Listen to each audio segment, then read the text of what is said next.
Hello, I'm Ivy Sanborn. I'm 17 years old, and this is my transition speech. I'd start with the day I was born. Obviously not from a pile of leaves, but when I was born, I was 9.6 pounds. I was my mother's biggest baby, and she was a small woman, so my delivery was very difficult, and they actually had to remove me with this medical tool that resembles what you would call a plunger, and it bruised my entire head, and it was swelling, and the doctor at the time actually retired shortly after, and he had cancer, so his mind wasn't all there, and he actually screamed in front of my mother, "You get this shot in her, she's gonna be retarded!" So I'm very lucky to have the mind that I have, and I'm so grateful that that incubator saved me for a month, and I'm able to be as prosperous as I'm happy to be. So, when I got home, I met my siblings. They're twin brothers, and I know you see a girl, but actually, Victor is not Violet, and he's transitioned, but this was pre-transitioned, and I love him just the same. They got along much better when I wasn't around because they wanted to fight over their little sister, so that was definitely a challenge, but I miss them so much now that I'm the last bird of the nest, and I love them a lot. The next people in my family are my mother and my father. My mom is a hard-working CNA, and she endures a lot, but she has the biggest heart, and I think that's where I get it from her. Not to brag, but I really try to be open to people because she's always taught me to think about others and to think how I make an impact in people's lives, and I'm so grateful for that. And the next person is my father. He was an amazing man, and he was an entrepreneur, and he ran his own business, Sanborn's Upholstery, right by our garage so he could take care of us when he wasn't working. And that way my mom could go out to work and he could stay home and take care of us while also maintaining his career. He was in the Coast Guard. He traveled to Costa Rica and Jamaica, and he actually went skydiving, sort of, and I always look up to him. He taught me the simple things, like when he found out he was dying when he was at the hospital, and he just wanted to wheel around because he just wanted to get out of his hotel room because he called it psychological torture to be in the hospital, and he was just sitting in his wheelchair outside, and I was like, "Dad, are you okay?" He's just like, "I'm just relaxing. I'm just enjoying outside." And that really taught me to just enjoy the simple things, and I really want to incorporate that in my life. So, I had 3 passions when I was little, and one of them was Taekwondo. As I said before, I was a very chubby baby, so my parents wanted me to get some exercise, even though they won't admit that. But they also wanted to teach my brothers how to stop picking their noses, so they hoped that the instructors would take care of that, and they did. I loved the discipline of learning my forms and advancing belts, and that right there is my favorite.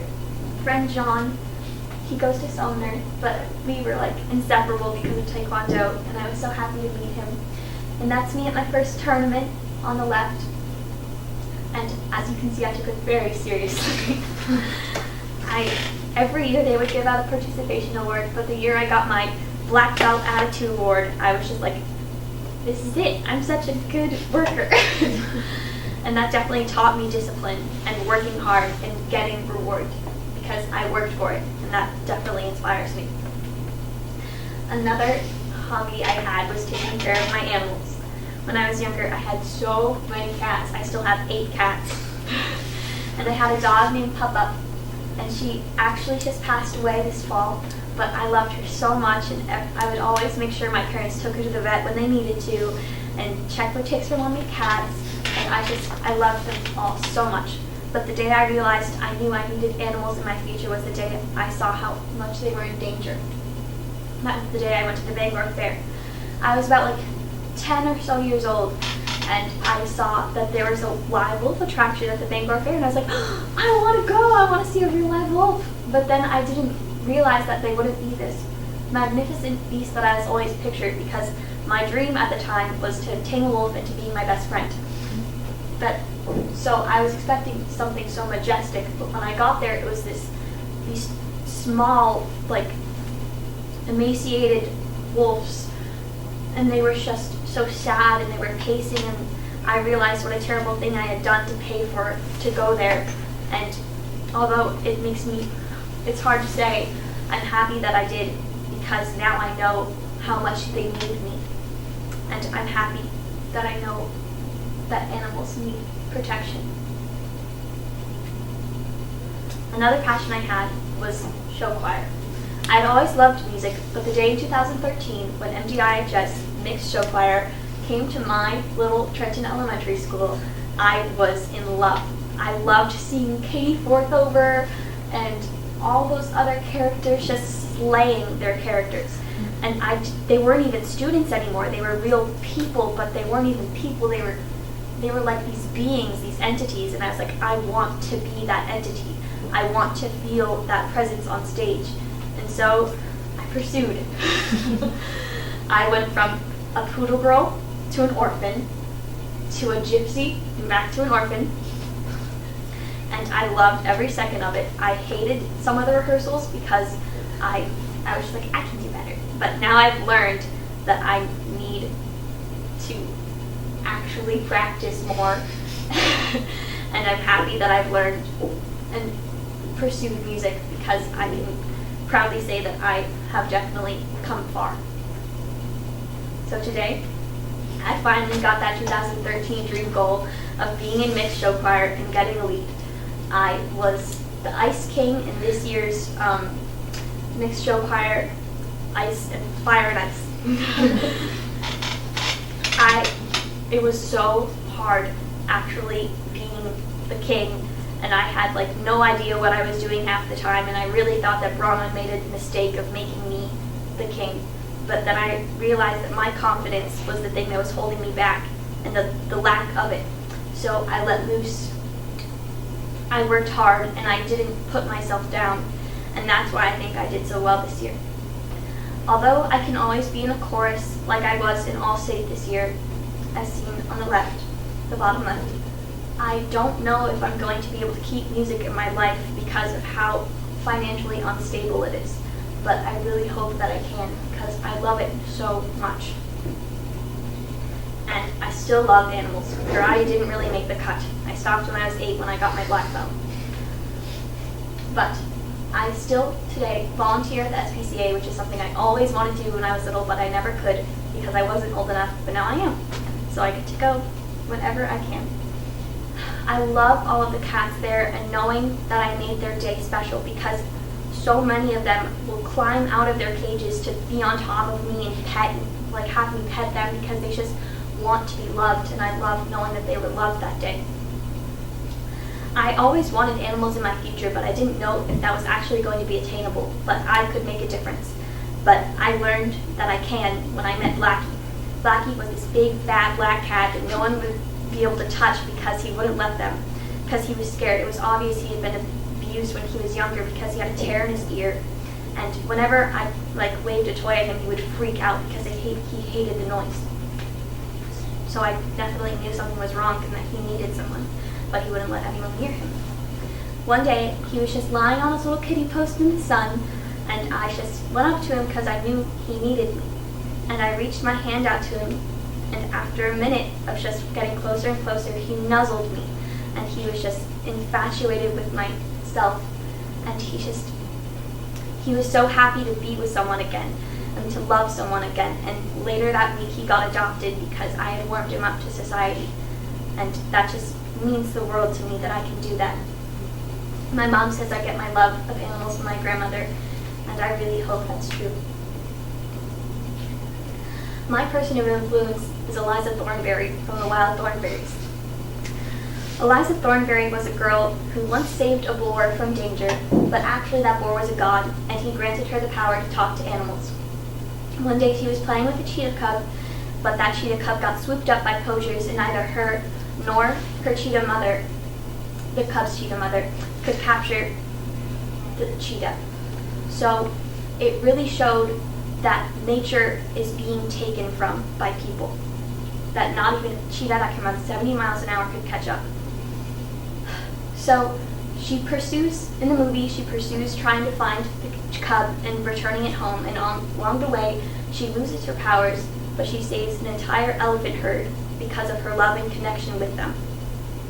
And that's what I want to do. I want to save animals, not because I can't talk to them, which would be nice, but I want to be able to love them and get them in the place they need to be with our connections. Animals are where my heart lies. So, I have a couple plans. Community college sounds absolutely amazing. It's right in Unity, Maine, and it has a lot of things that I'm interested in. It has an internship program to Africa and Israel to work on animal sanctuaries, and that sounds amazing to me. And I would be, with my major, I would be able to be a wildlife professional caretaker. And that is just, I can't imagine what I would do with such joy that I would get if I actually had that. I know it's a career that's hard to come by, but I'm just going to go for it anyways because I need it. Another college I'm interested in is the University of Vermont because it also has a degree similar and it's farther away and it's right by a big city, so I can meet people my age because all the colleges combine into that city where they can just kind of hang out.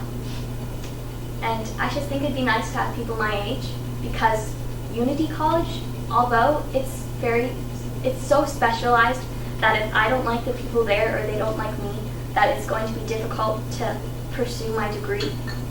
But with the University of Vermont, there's more diversity. And also, I've been looking at the University of Maine or Kent. My heart's not really set on it, but I do have, they have a program where they can track the hibernation patterns of bears, the calcium levels of bears while they're hibernating, and they can track the migration patterns of painted turtles with their zoologist professor, and I just think that'd be so fun to do. And I've also been thinking about the Peace Corps. Well, I always wanted to do it when I was younger, but my parents told me that I would get diseases from foreign countries if I went, because they really didn't want me to go. But I've been thinking about it again now that I have a mind of my own. And I think it'd be really fun to give back to my world and just serve. And I think that'd be something I'm interested in. So, when I'm older, I hope that I can be completely surrounded in the nature that I admire and have a family in the suburbs on the side. These are my work sites.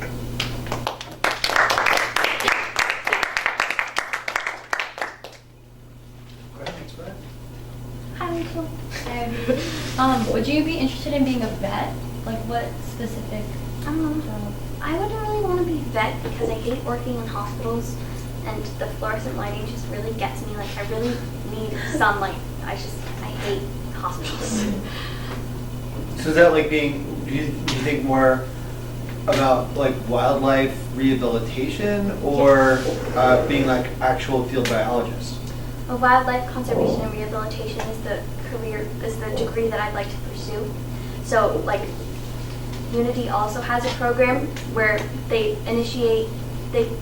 create cognitive toys for the Hope elephants, which is like a sanctuary, and I think that'd be really cool to like help out sanctuaries with my knowledge and just be able to improve their lives. Have you ever been to that strange rehabilitation place by the cheese house? The zoo? Yeah, what's that place called? No, that place is really bad. Kip's Mac. I What's it called? I don't want to work for those places. No. I'm just curious, though. I don't know anything about it. I always drive by it, and I'm like... It's really bad. They don't take care of their animals, and they're really sad, and they don't have enough space. And that's kind of like what I want to go against, is like the zoos that don't treat their animals kindly. What about Birdsaker, too? Have you ever... I love Birdsaker. I go with my mom, and I used to go with Papa, and we would just like look at the hawks, but we would be going, and then the geese would like chase Papa. It was really fun. Huh. And do you guys know you can go to UMaine Fort Kent for free? Yeah. it's like, I know they have a certain program it's like the miracle tuition or something. I'm pretty sure it's Machias, Fort Kent, and Umpy. If you graduate from Maine High School, you can go free of tuition. You still have to pay room and board. Yeah. Really cool. Hi. What's your favorite animal to work with? I don't know. I've never worked with the animals that I hope to, but I've always, when I was really little, I always used to watch Big Cat Diary, and I would just like study all the animals.